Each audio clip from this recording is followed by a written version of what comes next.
So NXT debuted on the CW last night, and let me just say, I thought it was great. Honestly, it's like on the level of like NXT takeovers we've had in years past. It didn't feel like a typical episode of NXT. It felt like a really big deal, which is what the show should have been from the very jump. Let's talk about it. Shawn Michaels and Triple H opened up with a rah rah, are you ready speech, and as a DX fan myself, I loved it so much. Also in this segment, Shawn Michaels introduced new championships. Introducing the new NXT and NXT Women's Championship.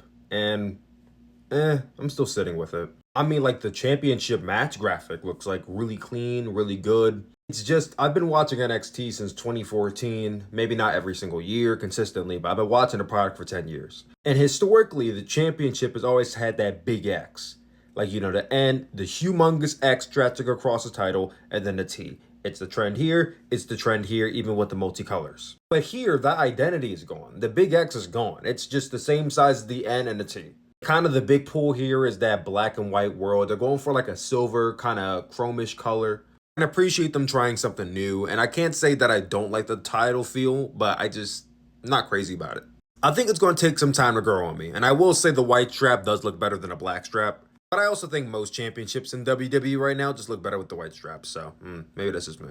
After that, they gave us the new intro to NXT, which was Millions From Now by 2 Chainz and Lil Wayne. When I first heard this, I was like, is that Lil Wayne? Like, I know WWE's starting to dabble into rap a lot more. We just got Megan Thee Stallion on the SmackDown theme song, but that caught me off guard. I didn't expect to hear Lil Wayne and 2 Chainz. But I'm fucking with it heavy. I fuck with the theme song. Like, this is easily like 9 out of 10. It better than SmackDown's theme song, honestly.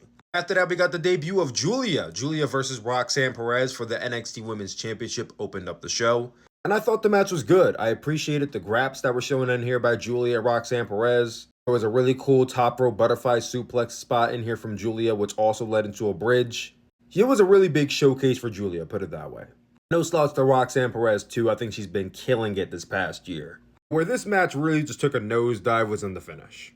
So Roxanne hits her finish with a pop rocks, and Julia rolls outside of the ring, which is smart. They get back into the ring, they scrap for a little bit, referee's back is turned, and then we see an interference from somebody dressed in black. After the match, it's revealed to be Cora Jade, but during the match, I'm like, oh, okay, this is how she loses.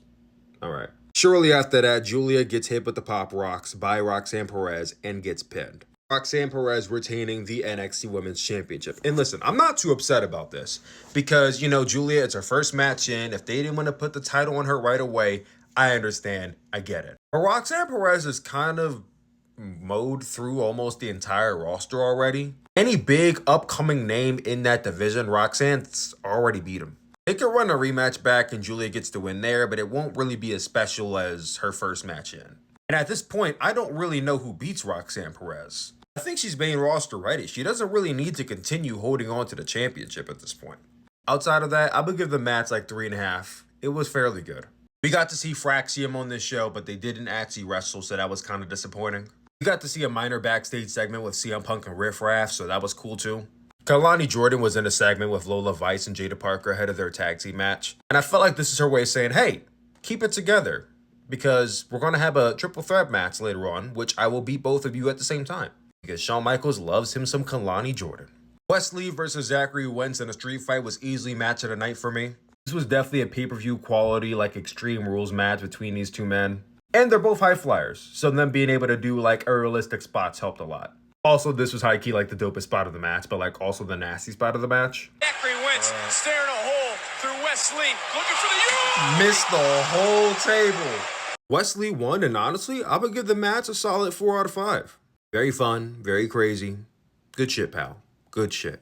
Miz had a Miz TV segment with Obafemi and the Don. You're soft, you're sloppy. They calling me Poppy. Totally not related to NXT, but kind of sort of related to NXT. But like, AEW, Tony Khan, I need you to sign Enzo Amore right now. That way we can get Enzo and Big Bill together. I don't quite know who the sloppy jalopy is in the ring, but I talked to people, some very fine people, and they all told me that you need to bring Enzo back, Tony.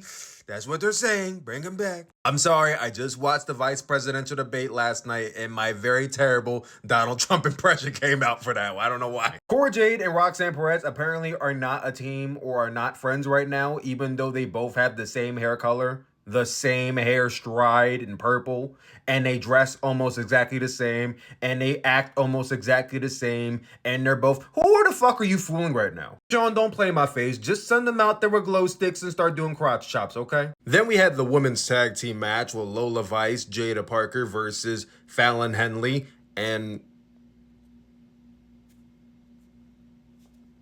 hold on.